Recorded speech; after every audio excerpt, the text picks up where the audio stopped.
Good afternoon, everybody. Thank you for adjusting and joining us here this afternoon to welcome in Coach Kenni Burns for our Week 1 press conference as we prepare for the University of Central Florida.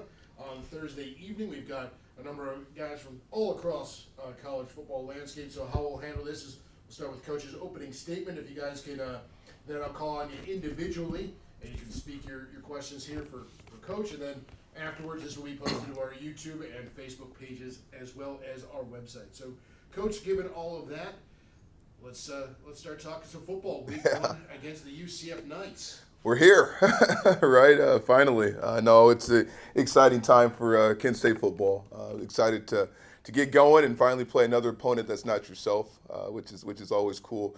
Want to start by always, but today is the first day of school for my daughter, so best of luck there, Rozzy, as you get on with that whole deal. But I know you'll do great. And then I'm also going to start by a couple new adjustments with our hiring of our staff. We made a couple changes on our staff, and Mark Carney, our Coach Mac, we call him, is going to be now the associate head football coach and take on that role and help me with big picture stuff. Coach Farrell will still be the assistant head coach, dealing with more player relations stuff and stuff like that. But working with Mark for 8 months, he's done an exceptional job and really bounced a lot of ideas off him. So, again, help me with big picture and stuff like that. Then we hired a new DDP, and Charlie Hushka. Charlie is coming. He's from Wisconsin, worked at a smaller school, but is bringing a lot of energy and excitement with us as well.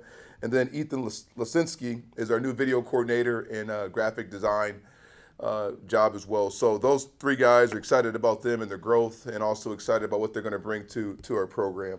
But talk about UCF here. UCF obviously is a very good football team. You watch any Gus Malzahn team. They're going to play fast. They're going to be disciplined. They're going to do everything right when it comes to how you play the game, and that's always gives you a great chance. But you see that off the tape right away with how they go about their business, which is really cool. And on offense, it obviously starts with the quarterback, John Plumlee, very athletic, very talented guy that you've got to keep bottled up. You get him in space, he can make big plays.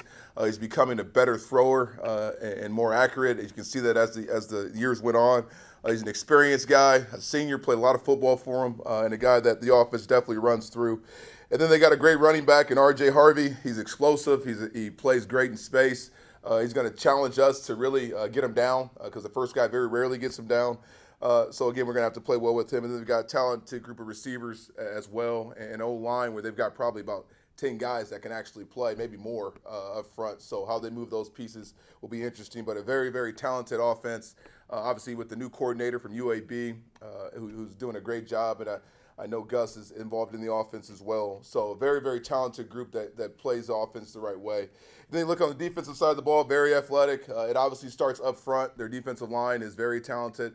They got 3 guys that are seniors that have played a lot of football for them. Tremont Morris, it starts with him. He started all 13 games last year, had 52 TFLs, or 52 tackles and 13 TFLs with 6 sacks. Then you got Ricky Barber, who's another really good player with 49 tackles, 9 TFLs, and 3 sacks. And then Celistar, who's I just think he plays the game the way it should be played. He plays hard and aggressive as well, and he's got great statistics as well. But a defense that is very, very talented, that runs to the ball, that creates turnovers. We've got our hands full. Like I said, any Gus Malzahn team, they're going to play disciplined. They're going to play hard, and we've got to be there ready to respond and make sure that we play the game the right way as well. But excited about the opportunity.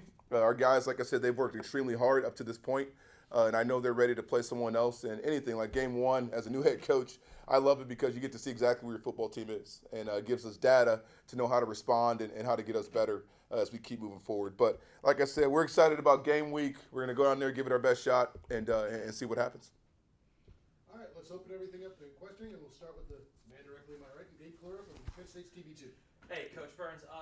We just talked about UCF a little bit. Let's talk about John Reese Plumlee a little bit more. Yeah. We're talking about a guy who took a golf cart from a baseball game to the spring game down in Orlando. How do you game plan for a quarterback that is as athletic as he is, and as you said, he's becoming a better thrower?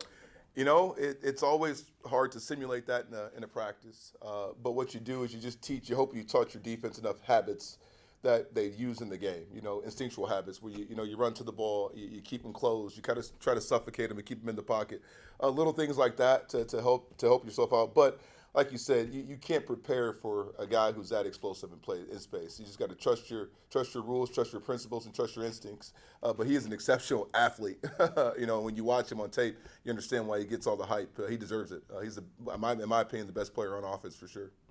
And then let's talk about your field general, Micah Limo, named starting quarterback this week. What did you see from him in camp that led you to make that decision to start the former Purdue transfer? Yeah, Mike, he's obviously got a ton of ability.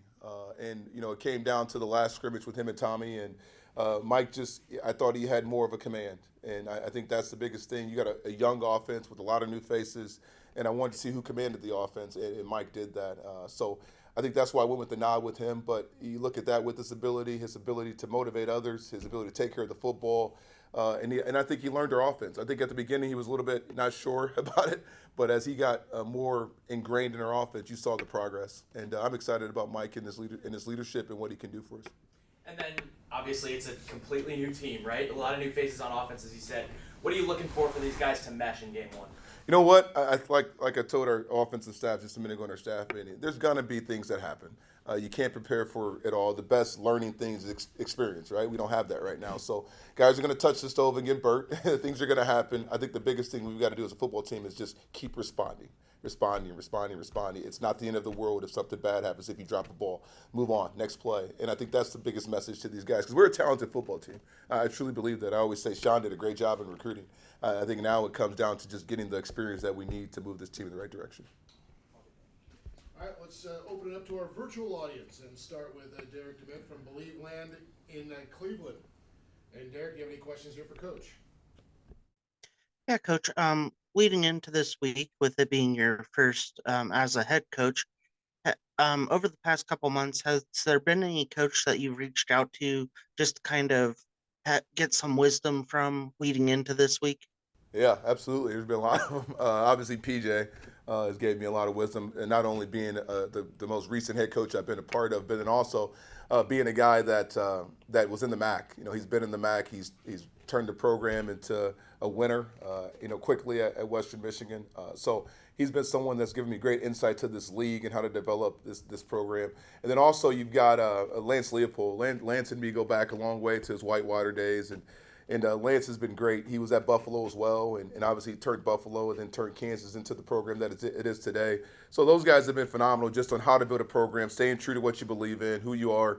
And the biggest thing for both of them is don't sacrifice what you want right now for what you want down the road, okay? So, again, stay true to your principles of what you want your program to look 3 or 4 years from now. So, like I said, those guys have been great, and there's been others as well, but those are probably the biggest two I've relied on. Thanks, Coach. Derek, any other questions for Coach?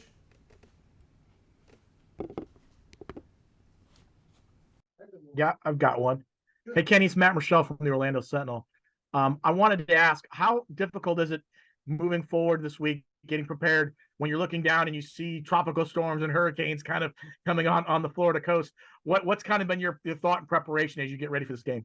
You know what? We had a mock game a couple weeks ago, and I literally prepared for that. We did an actual rain delay, games off. We did a canceled game, what we would do if that were to happen. So we've actually prepared for it, and I've actually probably looked back at those notes more than I ever have before over the last 24 hours. But all you can do is prepare to play on Thursday. And then like anything, you got to be able to respond as a staff and have a plan in place to go if the game gets pushed or if it gets moved to another day. But really, that's all we've done. We've kind of stuck true to the plan as we're playing on Thursday, and then we take information as we get it, and we'll adjust accordingly. Matt, any other questions for Coach? I got one. Coach, I'm sure you've got some rotations in your head ready for the game. Is this one of those situations where if somebody comes out with a hot hand, you maybe get away from that, or are you still going to spread it around a little bit week one? You're going to see us spread it around a little bit. We're definitely going to be a team that does multiple things this first week. Like I said, we've kind of combined both worlds of what I did at Minnesota with what we've done here to create an offense, and that creates opportunities for everybody. So you're going to see the ball touching a lot of people's hands early on in the game to just get guys involved and get them going. So, and then obviously as the game goes on, you're going to look at who's got the hot hand at running back for sure and try to get them more touches doing the things they do well. Then from a receiver standpoint, you've got guys all over the place that can touch the ball and make big plays.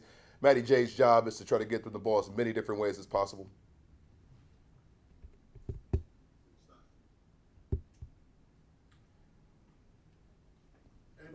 questions here for Coach?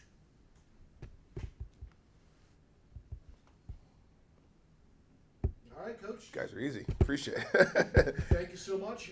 Guys, we'll join you if you can on Thursday evening after the game against UCF, and then every Monday going forward at 11:30 a.m. Coach, best of luck as we start playing for Sirius this time. Yeah, I appreciate it, and I appreciate the coverage. And go Flashes, Kent G.R.I.T. Thank you.